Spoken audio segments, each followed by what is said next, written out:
Yeah.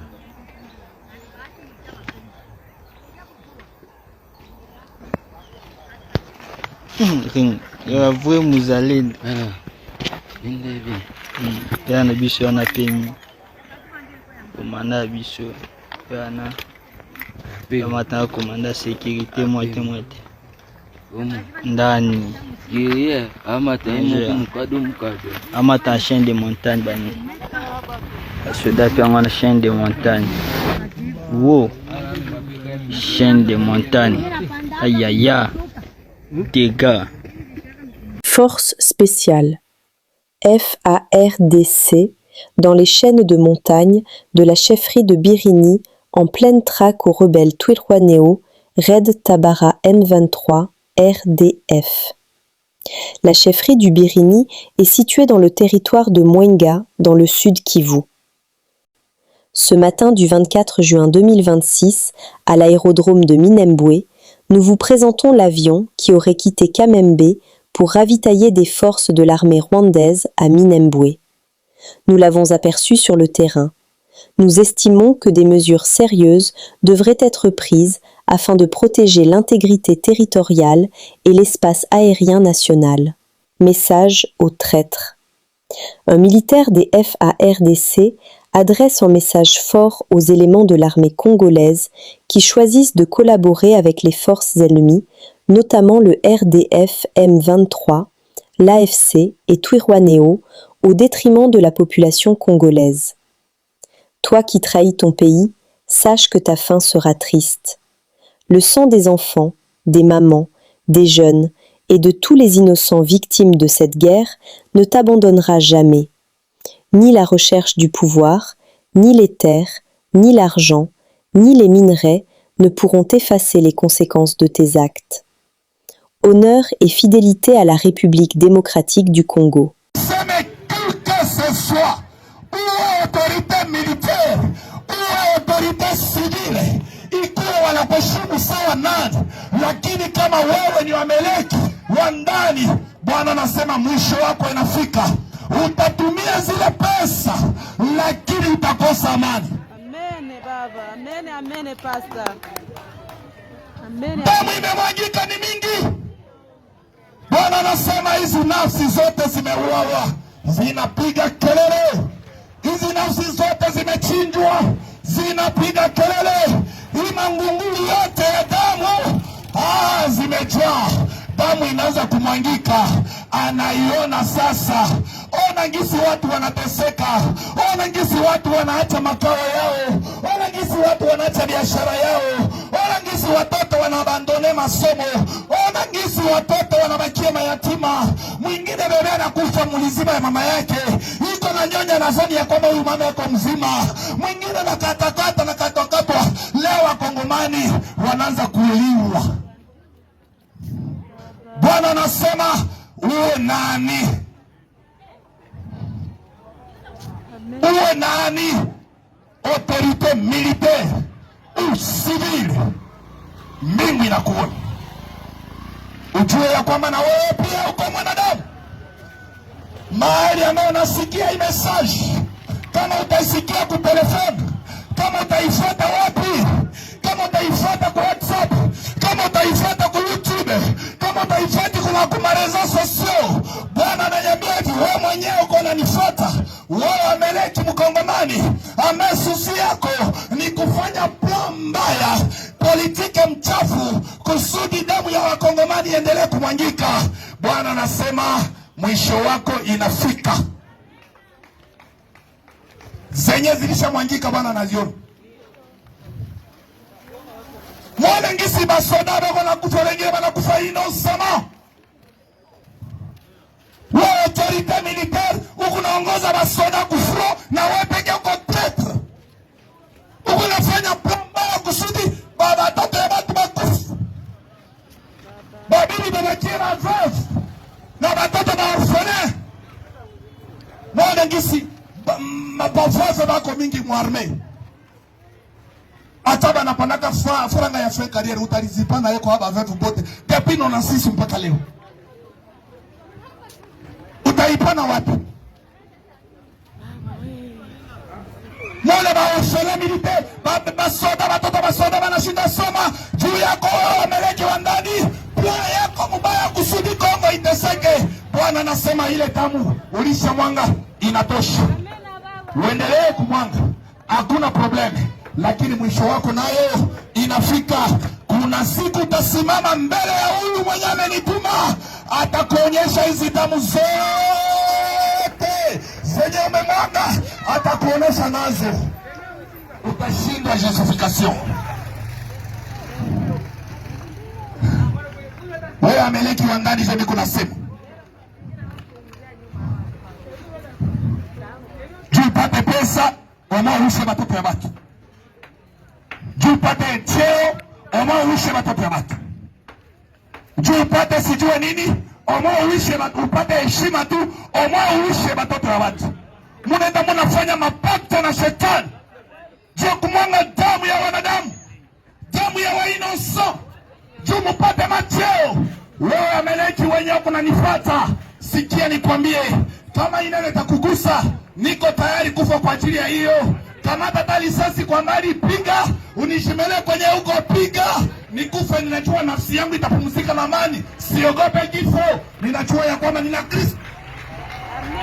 S'il vous plaît, prenez une minute pour liker, partager et faire circuler cette information afin qu'elle atteigne un maximum de personnes. Au plateau de Minembwe, des sources locales signalent un renforcement militaire rwandais.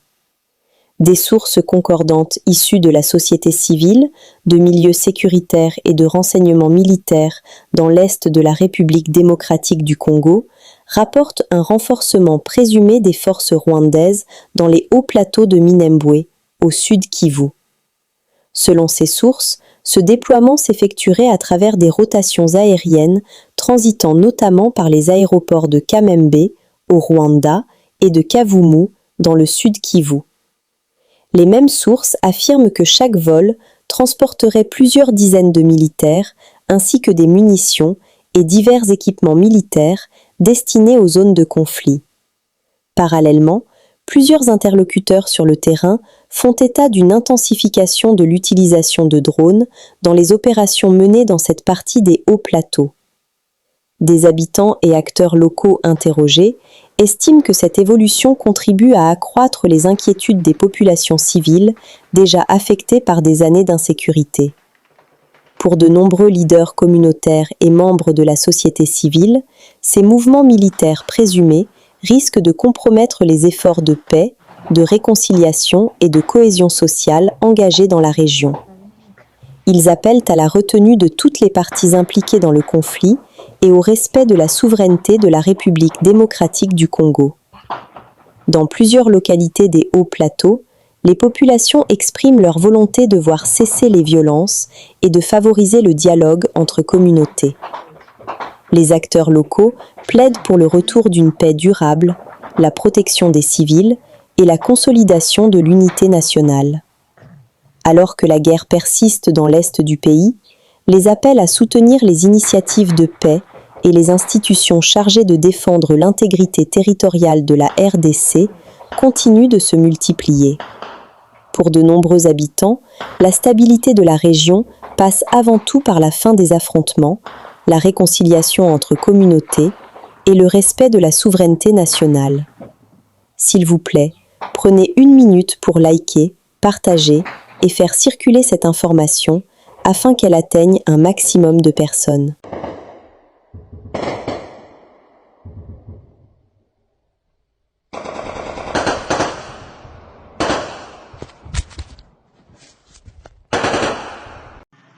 Sur les questions des réfugiés, moi je considère que les réfugiés congolais qui sont au Burundi ne peuvent pas être considérés comme des réfugiés, ce sont des déplacés, parce que ce sont des personnes qui ont fui l'attaque de l'ennemi et toujours ils sont aux aguets pour retourner. Ils n'ont pas fui le pays, ils ont fui la guerre.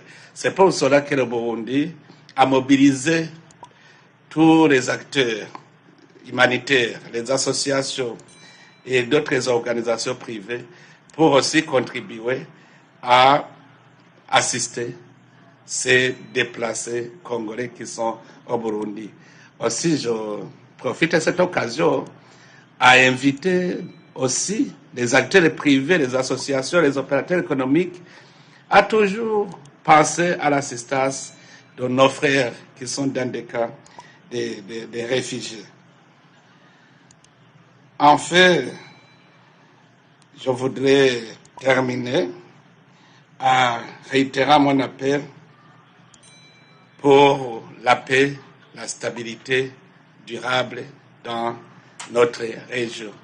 Le Burundi reste toujours aux côtés des Congolais et nous espérons que la paix reviendra pour nous engager dans des activités de développement socio-économique. Ensemble, tout est possible. Ensemble, les Burundais et les Congolais, nous allons gagner le pari et nos pays seront des pays stables. Merci beaucoup. Merci. Excellence, M. Félix Antoine Tshisekedi, président de la République démocratique du Congo, chef de l'État. Vous avez accueilli votre homologue Évariste Ndayishimiye pour une visite d'État de 48 heures en République démocratique du Congo. À cet effet, vous avez déployé une intense activité. Pouvez-vous faire le point au terme de son séjour à l'RDC, Monsieur le Président? Tango toyebisaka bino ke tango ekoki ya kotourner page ya génération ya ba élite na biso ezala ba pasteur, ezala ba politicien, ezala ba prêtre catholique, ezala ba artiste, ezala ba homme d'affaires, bokanisaka neti toza ba aventurier, toyaka kosakana, toza en jardin d'enfants, alors que tozoloba makambo moko soki bino na biso tosangani, to réfléchir malamu, tokoki kotrace nzela malamu mpona bana na biso na bana ya bana na biso. Siko botala tata oyo Tato bozomona likolo awa abengisi batata misusu na conférence de presse pona kopesa bango position na bango otosi toyeba mbula na mbula, sanza na sanza, mikolo na mikolo. Toyeba déjà position ya batata oyo sur les changements ou non ya constitution ya République démocratique du Congo. Sko batata oyo, tata ona baninga na ye, basangana ki na conclave to na séminaire, bazwa ki mikolo pona ko réfléchir sur position ya kozwa contre to pour changement ya constitution ya mboka. Alors que to si toyeba déjà position na bango. Sko na tunia, na kati na bino, na nyango aza surpris na position ya batata oyo. Batata oyo ba perdre temps na bango, ba perdre énergie na bango, na biloko moko ezanga tina, alors que to si toyeba déjà mbula na mbula, sanza na sanza, mikolo na mikolo, position ya batata oyo. Na lobia, oyo esalema pona nini? Cerveau oyo esalema pona nini? Oya bango esalema pona kokende pa Paul Kagame, kozwa musola Paul Kagame, soit disant à soutenir initiative na bango ya dialogue inclusif. Vous pensez que Paul Kagame a kobimisa mbongo na ye pona intérêt ya ba Congolais ya République démocratique du Congo? Siko oyo esalema pona nini? Cerveau oyo esalema pona nini? N'est-ce pas pona réfléchir? N'est-ce pas pona réfléchir? Siko na tunia. Na yo kakape ba Congolais mususu, surtout ba opposants, ba loba ke photo ke dialogue, église catholique, ba prêtre église catholique, bazala ba médiateur. Donc boye ba kate principe à médiation, o ba lobi ke neutralité, il faut ezala, neutralité eza obligation, médiateur, il faut ezala na confiance de part et d'autre. Boye bien ngote, siko biso toza na confiance na ba prêtre catholique te, to ke na bino dialogue ndengeni na batu ya boy. Batu ya boto ke na bino dialogue ndenge nini. Ya ombo monaka ba dialogue nyonso o église catholique azala médiateur et kenda libosote. Conférence nationale souveraine et kenda libosote. Ba dialogue ebele na ba conclave mususu et kenda libosote parce que église catholique eza église a songi et profitaka na instabilité. Tous exemple en France awa. Boyebi pourquoi en France awa ba votalo ya 1905? Parce que l'église catholique est une influence makasi na ba institution ya mboka. Songi kokabola. Au moins bazo soutenir parti politique X contre parti politique Y. N'est-ce pas makambo zo le kana mboka biso?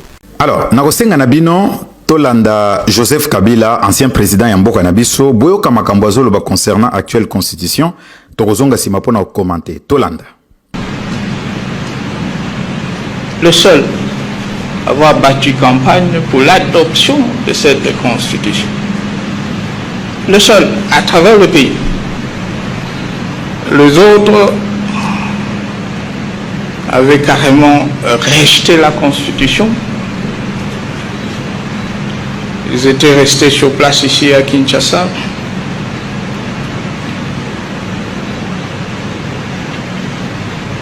dans les bistrots, dans les ambassades. Alors que j'étais sur le terrain, en train de battre campagne pour l'adoption de la Constitution.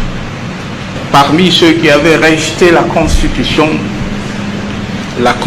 en vigueur, c'est l'Église catholique. D'ailleurs, je considère que c'est ma Constitution. Alors, bon, moi, tata Oyo, c'est la toute première fois, Nazala d'accord nae. C'est la toute première fois depuis Naye Baye, depuis Akamambo Kanabiso, c'est la toute première fois Nazala d'accord nae. C'est la toute première fois où Aloba Peli Kambo solo. Mais Makambo a lobby, n'est-ce pas qu'ils aient solo? Joseph Kabila azala qui est moko na baoba bandai ko soutenir yé ou à battre la campagne pour que le peuple ait ma constitution. Biso nyonso eza l'église catholique, eza la leader na biso président à parti nanga Etienne Tshisekedi Mulumba de res mémoire, eza la ba Martin Fayulu, eza la ba Frank Diongo, eza la ba misuso ba koma ba opposant lelo oyo. Bango nyonso bazalai contre constitution oyo. To bandai ko lobake constitution oyo e wuti Rwanda et puis to kosakite. To bandai ko lobake constitution e komami libanda na université à Liège. To kosate ba o aventureux Bob Kabamba na ba Delice Sanga ba kamita to bangonde ba participa ba Delice Sanga kutu ba ela bangonde draft. Ba participa na rédaction te ba ela bango draft ya constitution oyo. Constitution oyo e komami na influence ya ba Rwandais na ba Ougandais na ba mindele misusu. Si ko nini yango ya mabe ya ke peuple akoki ko réfléchir pona ko tala est-ce que constitution esengeli to esengelite, est-ce que loko mabe ezani na kati wana.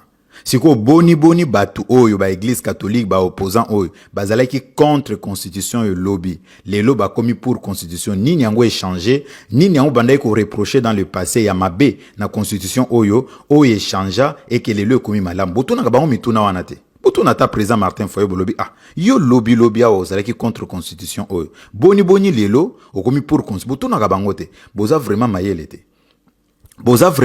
te bino bafana omoni ki fanatisme elongolaka muntu cerveau muntu ne komi vide parce que moyen de réfléchir autour na ba question ezate neti biso UDPS tozalaki contre constitution oyo nini yango ya mabe lelo tokomi na pouvoir to lokato changer yango parce que même na France chaque parti est yaka et imposaka loi na yango et imposaka makamu na yango kita se ke bino petan boko ya bo changer pe bo chape makamu na bino parti politique eza nini eza programme eza vision tant bazo koma na pouvoir il faut ba appliquer vision na bango et tant bino pe boko changer siko biso UDPS totika la constant na makambu oyo tozala contre constitution oyo leader na biso Etienne Tshisekedi Mulumba sa loba bolanda mais lokola bozana un tribal cerveau ezate parce que biso na Congo totika la koyeba un tribal te un tribal yeli biso tango tata waza likolo ayaki na mboka na biso nde ba memeli biso ba Rwandais na 97 ba yeli bango esprit ya tuti utu mais biso na Congo to yebayi ke muluba mungala muswahili mu Congo toza tata moko mama moko est-ce que na kosi bocha na commentaire soki na kosi mais depuis ba tata obaya nde poison ekoma nde liwa ekotela biso et tata oyo a provoqué plus de 20 millions de morts na kati ya mboka na biso. Lelo oyo mwana mboka Félix Tshisekedi azobunda pona ko déboulonner ba Rwandais na kati ya institution na biso. Au lieu to chaye maboko to accompagner bozo amrouiller mandat na ye. Ce que le comble c'est quoi? C'est que ba opposant oyo ba yebi ke constitution eza mabe. C'est ko tango ba on peut ba ko na pouvoir. Bako linga ba changer, biso pe toko telemela bango to boko changer te. C'est-à-dire toko tourner place moko mais entre-temps, ba Rwandais bazo profiter biso bazo creuser biso na constitution oyo ba memela biso. Bomito na gate ke point nini ba Rwandais baza pe contre changement de constitution. Tant ba para na bino, abandai ko yebisa bino bo kende classe, o est-ce que Papo Mbatanga, est-ce que Samuel Eto'o atanga, est-ce que Jubin Piana atanga, tala lelo oyo. Boza incapable ya ko pousser réflexion, incapable ko argumenter, incapable ko opposer biso réflexion. Bozoya na mafinga, bozoya na babozo ba musoso. Botal. Alors, ezalinga Platini Chimpumpu, mulobel na bino bolingo mboka, tomona nimbala sima na chronique na biso ya interpellation. Alors, tant que tu es bino que tango ekoki pona ko tourner page ya génération politique oyo, toute tendance confondue, bon on a rené to sakanaka. Alors na osenga na bino, to landa na opposant oyo, et bongo tozonga sima pona ko commenter, to landa. convie notre peuple à se mobiliser comme un seul homme pour être présent au rendez-vous du 8. C'est un rendez-vous important où le peuple va aller au Palais de la Nation pour signifier aux locataires du Palais de la Nation que c'en est fini avec lui. Il a violé son serment constitutionnel. Il a donc démantelé la base légale sur laquelle son pouvoir était assis. C'est le peuple qui lui a fait confiance et qui l'a placé là. Et le même peuple désapprouve dorénavant sa présence là au Palais de la Nation.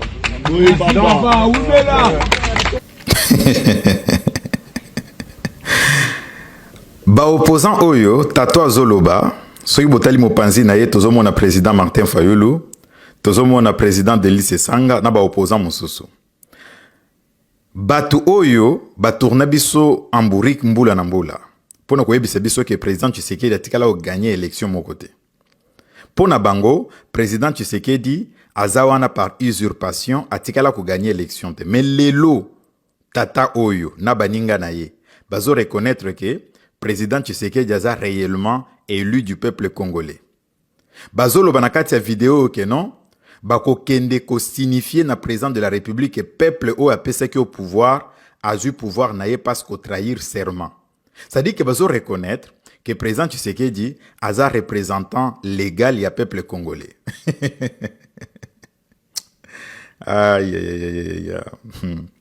Tant que tu es bisaka bino, to tourner page ya génération politique oyo. To réfléchir. To zaba membre ba parti politique. Il faut to réfléchir direction ya malam pona mboka na biso. Bozo yele biso tribalisme, bozo yele biso haine, bozo yele biso esprit ya ba Rwandais ya ba Tutsi. Il faut to boma communauté telle, to silisa bango nyonso alors que na mboka na biso, mbula na mbula, sanza na sanza, to fanda tata moko, mama moko. Depuis bino ba Rwandais ba Tutsi, boya na 97, nde bo mele biso discours ya séparation. Tant to zebi se bino makambo, to zebi se bino toza infiltré, bozo comprendre logo moko te. Siko botangela ngai na ba opposant ya boye, botangela nga moko ko kamba mboka lobi avec ba contradiction ya boye.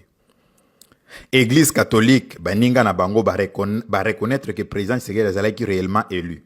Ba Union européenne ba observe mais pona bango aza éluté. Et puis c'est normal parce que société na biso tondi managate, so tali ba pasteur bandi managate, ba musicien bandi managate, ba comédien bandi managate. Donc société na biso esalema bongo. Ata Jésus-Christ aye lelo asali élection, ba déclarer président Tshisekedi vainqueur, monto kotika la kondimezate parce que toza mal éduqué, toza éduqué na esprit moko sportif te. Toza éduqué na esprit moko sportif te. Ya wan tozo tourner place moko. Na yebisaka bino et nazo yebisa bino maloba na nganga. To tourner page à génération politique oyo. Bomi tu nagate ke toloba Mobutu akenda. Akenda problème ezakaka. Kabila muze akenda baboma yekutu problème ezakaka. Kabila fils akenda problème. Lelo bozoloba Tshisekedi akenda. Bozomi tu nate ke problème et cause à la ba dirigeante et cause à la biso moko et qu'il faut se remettre en question.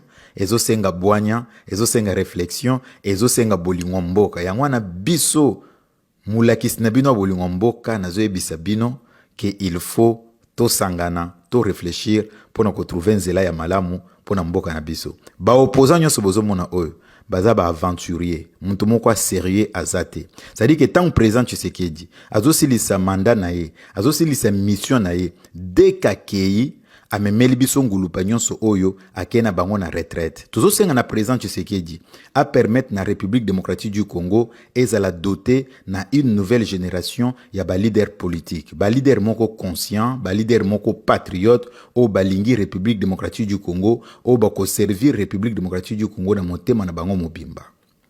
Et c'est possible parce que le président Tshisekedi a un service qui permettre à chaque province à identifier des jeunes patriotes pour nous encadrer bango, pour nous léguer bango mboka lobby. Mais ce qui a tiqué l'imboka, na bateau baza tout autour na ye, na ba opposant oyo. C'est-à-dire que tout ça condamné encore 50 ans, 100 ans, 200 ans, il y a Pasi, il y a Mignoko, P, il y a Liwa. Merci Nande Bolandaki biso ezalingai Platini Chimpumpu mulaki sinabino bolingo mboka tomonani balasima na maloba na biso ya interpellation. Nous sommes arrivés à la fin de cette édition. Merci à vous de nous avoir suivis jusqu'ici. Si vous avez apprécié ces contenus, N'oubliez pas de vous abonner à notre chaîne, d'activer la cloche de notification pour ne rien manquer de nos prochaines vidéos. Likez et partagez cette vidéo. On se retrouve très prochainement. À bientôt.